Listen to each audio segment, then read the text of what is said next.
ముఖ్యంగా విద్యార్థులకు ఇప్పటి వరకు ఇక్కడ ఉన్నటువంటి వక్తలు కావచ్చు, మరి అదేవిధంగా పెద్దలందరూ కూడా అనేక సూచనలు చేసిండ్రు. ముఖ్యంగా మేము చదువుకున్నటువంటి సమస్య కష్టాలతో పాటు మరి ఆ రోజు ఉన్నటువంటి ఇంత అనేక రకాలైనటువంటి విద్యకు సౌకర్యాలు లేవు.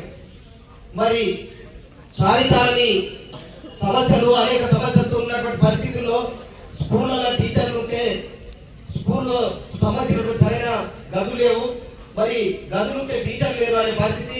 మరి హాస్టళ్లలో కూడా చారిచాలని అన్నము, మరి అదేవిధంగా నీళ్ళ చారు, ఉప్పు చారు ఇట్లాంటి సమస్యలతో ఉన్నటువంటి పరిస్థితి. మరి ఆ రోజు చదువుకున్నటువంటి చదువులతో పాటు మరి ఆనాడు ఈ దేశం కోసం ఇంత ముందు చెప్పినట్టు మరి ఈ దేశంలో చదువుదారులే సమస్యలకు పరిష్కారం, ఈ చదువుదారులే ఈ వ్యవస్థకు మార్పు, ఈ చదువుదారులే ఒక మనిషి జీవితకు విలువ, ఈ చదువుదారులే మరి మన పరిసరాలతో పాటు కుటుంబాన్ని కానీ, ఈ వ్యవస్థను కానీ, ఈ దేశంలో ఉన్నటువంటి అనేక విషయాన్ని బాగు చేయొచ్చని చెప్పినటువంటి మహోన్నతమైనటువంటి నాయకత్వము మన దేశానికి అందించిపోయినటువంటి నాయకుడు. దాంట్లో ముఖ్యంగా ఇక్కడ ఉన్నటువంటి డాక్టర్ బాబాసాహెబ్ అంబేద్కర్ గారు. మరి ఈ దేశంలో అటల్ విధానం కానీ, సామాజిక మార్పులకు కానీ, కుల వ్యవస్థ కానీ, మరి అన్ని వర్గాలు, అన్ని కులాలు, మతాలు ఐక్యత ఉండాలని కోరినటువంటి వ్యక్తి బాబాసాహెబ్ అంబేద్కర్ గారు. మరి ముఖ్యంగా చదువు అనేది మరి అందరికీ కావాలి, ముఖ్యంగా దాంట్లో మహిళలకు చదువు ఉండాలని ఆనాడే గుర్తించినటువంటి వ్యక్తుల్లో మరి వాళ్ళ జ్యోతిరావు పూలే మరి వాళ్ళు, మరి వాళ్ళ అనేక మంది భగత్ సింగ్ ఈ దేశం కోసం అతి చిన్న వయసులో మరి ఈ దేశంలో బ్రిటిష్ పరిపాలనకు వ్యతిరేకంగా జరుగుతున్నటువంటి పోరాటంలో స్వతంత్ర పోరాటంలో పోరాడినటువంటి మహోన్నతమైనటువంటి వ్యక్తులు. మరి సొంతగా ఈ దోపిడీ వ్యవస్థ మీద దండయాత్ర చేసి ఈ వ్యవస్థలో మరి భారతదేశంలో ఉన్నటువంటి అనేక సంపద కావచ్చు, హక్కులు కావచ్చు, మరి ప్రజల స్వేచ్ఛ జీవితాన్ని కాపాడుకోవడానికి తన సొంత సైన్యాన్ని తయారు చేసినటువంటి మరి మన సుభాష్ చంద్రబోస్ కావచ్చు. మరి వీళ్ళందరూ కూడా అతి చిన్న వయసులోనే ఈ దేశం కోసం ప్రాణాలు అర్పించింది. మరి వాళ్ళ దీనికి మూల కారణమైనటువంటి మన దేశ సంపద, మనకున్నటువంటి హక్కులు కావచ్చు, ఇవన్నీ కూడా మంచిగా జరగాలంటే కేవలం చదువుతోనే సాధ్యమవుతుందని చెప్పి ఆనాడే గుర్తించినటువంటి వ్యక్తులు వీళ్ళందరూ కూడా. అందుకే కష్టాలు మరి మనకున్నటువంటి తల్లిదండ్రులు పడుతున్నటువంటి బాధలు కావచ్చు, మనకు తల్లిదండ్రులు రోజు కాయ కష్టాలు చేసి అనేక ఇబ్బందులు పడుతున్నటువంటి పరిస్థితుల్లో మనము ప్రభుత్వ పాఠశాలకు వస్తా ఉన్నాం. మరి వాళ్ళ వస్తున్నటువంటి పరిస్థితుల్లో ఇవాళ సార్లకు కూడా ఇవాళ రాష్ట్ర ప్రభుత్వాలు కానీ, కేంద్ర ప్రభుత్వాలు కానీ అనేక రకాలుగా ఉద్యోగ భద్రతతో పాటు మరి ఉద్యోగాలకు సంబంధించినటువంటి జీతభత్యాలు కానీ మిగతా విషయాలన్నీ ఇచ్చి ఏర్పాటు చేసి వాళ్ళన్ని విషయాన్ని మీకు బోధిస్తున్నటువంటి పరిస్థితుల్లో మరి ఫస్ట్ నుంచి 10వ తరగతి వస్తున్నటువంటి పరిస్థితుల్లో మరి మార్చి ప్రతిసారి ఎగ్జామ్ వస్తున్నటువంటి సందర్భాల్లో మరి మీరందరూ కూడా మరి ఏదైతే ఫస్ట్ నుంచి 10వ తరగతి పోయినటువంటి పరిస్థితుల్లో మరి రిజల్ట్ లో మంచిగా వస్తేనే మన తల్లిదండ్రులు కానీ, మన కుటుంబాలు కానీ, మన భవిష్యత్తు కానీ ముందుకు పోయే పరిస్థితి ఉంటుంది. కానీ ఇవాళ దాని కాకుండా మనం రకరకాల ఆలోచనలతోని, రకరకాల విషయాలతోని, లేదా ఇంకొక సమస్యలతో పోతా ఉంటే మరి ఇవాళ ఈ ఎగ్జామ్లకు సంబంధించిన విషయాల్లో మనం ముందుకు పోయే పరిస్థితిలో ఉన్నాం. అందుకే మీరందరూ కూడా ఏ పట్టుదలతో అయితే, ఏ లక్ష్యంతో అయితే మరి మన కుటుంబ వ్యవహారం కానీ, మిగతా విషయాలు కానీ ఏ పద్ధతులతో అయితే వచ్చినామో ఆ పద్ధతుల్ని కూడా అధిగమించాలంటే ఖచ్చితంగా మార్చిలో జరుగుతున్నటువంటి ఎగ్జామ్స్ లో మనం ఖచ్చితంగా మనం ఒక ఉన్నత స్థాయికి పోవాలంటే ఖచ్చితంగా దాని రిజల్ట్ లో మనం పాస్ కావాల్సినటువంటి అవసరం ఉంది. దానికి కావాల్సినటువంటి ఇవాళ కొన్ని కుటుంబాలలో ఎగ్జామ్ ప్యాడ్ పెన్ను కొనుక్కునేటువంటి పరిస్థితులు లేనటువంటి కుటుంబాలు కూడా ఇవాళ ఇబ్బందులు పడుతూ ఉంటారు. అంటే ఆర్థికంగా ఉంటాయి, ఎగ్జామ్స్ కొని పరీక్ష రాస్తున్న సందర్భంలో ఇవాళ ప్యాడ్ పెన్ను కొని ఇవ్వాలంటే కూడా తల్లిదండ్రులు ఇబ్బంది పడే పరిస్థితులు కూడా ఎదురవుతా ఉన్నాయి.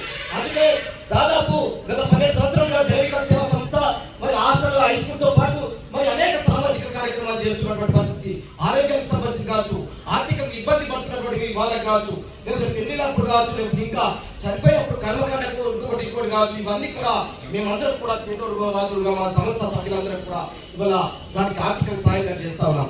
5, 10,000 కావచ్చు, 20,000 కావచ్చు, ఈ రకంగా చేస్తూ ఏమో ఉంటుంది. కొంతమంది అంటారు మనీ మేక్స్ మెనీ థింగ్స్ అని. కాదు, పైసలు చేంజ్ అయ్యే జీవితం కేవలం చదువు మాత్రమే చేంజ్ చేస్తుంది. మనం మంచిగా చదువుకుంటే ఖచ్చితంగా మన జీవితం బాగుపడుతుంది, మన లైఫ్ చేంజ్ అయిపోతుంది. ఇక్కడ ఉన్న మా అందరి లైఫ్ చేంజ్ అవ్వడానికి మెయిన్ కారణం ఏంటంటే మా చదివే. మేము చదువుకున్నాం, కష్టపడ్డాం, ఇలా మంచి పొజిషన్లో వచ్చినాం. మీరు చదువుకోవాలా, కష్టపడాలా, మంచి పొజిషన్కి రావాలా. ఇలా పొజిషన్ మీ అందరికి ఇస్తున్నాడు. ఏమని ఎందుకు ఇస్తున్నాడు? ఇట్లా ప్యాడ్స్ పంపిణీ, పిల్లల పంపిణీ ఎందుకు ఇస్తున్నాడు? అది నా పిల్లలు, ఈ ప్రభుత్వ పాఠశాల పిల్లలంతా మన పిల్లలు, వీళ్ళకి ఏదో చేదోడు వాదోడు ఉంటే ఎంతో కొద్దిగా వాళ్ళ సహాయం అవుతుంది, వాళ్ళు ముందుకు పోతారన్న ఉద్దేశంతో ఇస్తున్నారు. అందరూ అనుకున్నారు 10th క్లాస్ ఎగ్జామ్స్ రాగానే మా సురేష్ అన్నాడు ఫస్ట్ ఎగ్జామ్ కు లాస్ట్ ఎగ్జామ్ వరకు పరేషన్ అవుతారు. కానీ ఈసారి మాత్రం కలెక్టర్ మేడం చాలా స్ట్రిక్ట్ ఉన్నది. మీరు బాగా కష్టపడి చదవాల్సిందే, ఎందుకంటే ఎప్పుడు ఏం జరుగుతుందో తెలియదు. కలెక్టర్ మేడం పేరు తెలుసా మీ అందరికి? ఒకసారి చెప్పండి, పేరు చెప్పండి. లీలా త్రిపాఠి మేడం చాలా స్ట్రిక్ట్ ఉన్నది కాబట్టి మీరందరూ ఖచ్చితంగా చదువుకోవాల్సిందే. ఎటువంటి వేరే దేని మీద ఆశ పెట్టుకోవద్దని చెప్పి. Is a powerful weapon. చదువు అనేది ఒక వెపన్ లాంటిది, ఒక ఆయుధం, మీ చేతిలో ఉన్నటువంటి ఒక ఆయుధం. దాన్ని మీరు ఎట్లా వాడుకుంటే అట్లా వాడుకోవచ్చు. సో ఇలా చదువుకున్నాం కాబట్టి మేము ఈ స్థాయిలో ఉన్నాం. చదువు లేకుంటే అసలు చదువు అంటే ఏమనుకుంటాం, మనము డబ్బులు సంపాదించడం అనుకుంటాం. చదువు అంటే ఇట్స్ ఎ నాలెడ్జ్, మీకు ఒక జ్ఞానాన్ని ఇస్తుంది. ఆ జ్ఞానం ద్వారా ఏం చేయగలుగుతారు, సమాజంలో ఒక పొజిషన్ అని కాదు, ఎట్లా బతకాలి, ఏ రకంగా ఉండాలి అనే విషయాలను తెలియజేస్తుంది. So education is a powerful weapon. మీరు ఎడ్యుకేషన్ ఎప్పుడూ వదలకండి. ఇక ఎగ్జామ్ ప్యాడ్స్ విషయానికి వస్తే, నాకు తెలిసి ఇక్కడ వేదిక పైన ఉన్న పెద్దలలో చాలామంది కూడా ఎగ్జామ్స్ అప్పుడు ప్యాడ్ లేకుండా ఇబ్బంది పడ్డ వాళ్ళు ఉంటారు. అందులో నేను కూడా ఒకటి. మాకు ఎగ్జామ్ ప్యాడ్స్ ఉండకపోతుండే, ఒక రిజిస్టర్లో గట్టి అట్ట ఉంటుంది కదా, ఆ అట్ట పెట్టుకొని రాసుకుంటుంటే ఎగ్జామ్స్. ఎగ్జామ్ ప్యాడ్ అంటే అప్పట్లో చాలా తక్కువ, ఓ 10th క్లాస్లో కొనుక్కుంటుంటే. సో అటువంటి ఎగ్జామ్ ప్యాడ్స్ మరి మీరు కొనుక్కోలేకన్నా కొనుక్కోగలుగుతారు. కానీ మీ లోపల ఒక ఎగ్జామ్ ప్యాడ్ ఇవ్వడంలో ముఖ్య ఉద్దేశం ఏంటి, మిమ్మల్ని ప్రోత్సహించడం. చదువులో మీరు ముందుండాలి, మంచి మార్కులు సాధించాలి, ముందుకు వెళ్ళాలనే ఉద్దేశంతో. ఇంకోటి, ఎగ్జామ్ ప్యాడ్ సార్ వితరణ అనగానే నాకు ఒకటే గుర్తుకొచ్చింది. మనం ఏదైనా ఫంక్షన్ వెళ్తే రిటర్న్ గిఫ్ట్స్ ఇస్తాం కదా, ఇస్తామా? ఎవరైనా రిటర్న్ గిఫ్ట్స్ ఇస్తారు ఈ మధ్య, ఏదో టిఫిన్ బాక్స్ ఏదో ఒకటి.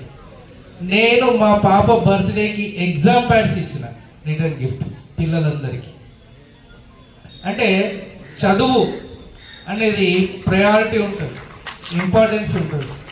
ఎగ్జామ్ ప్యాడ్ ఇవ్వడంలో అర్థమైంది, మీ లోపల దీన్ని ఎప్పుడూ వదలద్దు.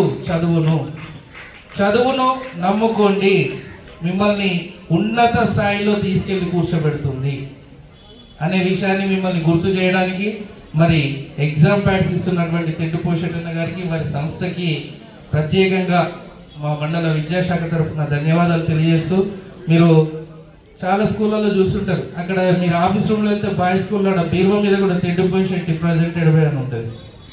ఇక్కడ కొన్ని స్కూల్స్లలో నేను కూడా వెళ్ళినప్పుడు చూస్తుంటాను, సార్ పేరుతోటి బీరువాలు కనిపిస్తుంటాయి మ్యాక్సిమంగా. సో ఇదొకటే అని కాదు, ఇట్లా సేవా కార్యక్రమాల్లో చాలా మంది ఉంటున్నారు. మరి ఇలాంటి ప్రోత్సాహాన్ని గవర్నమెంట్ విద్యార్థులకు కొనసాగించాలని కోరుకుంటున్నాను. ఇంకోటి, ఈ వేదిక నుంచి ఉద్దేశించి ఒక విషయం చెప్పాలనుకుంటున్నాను.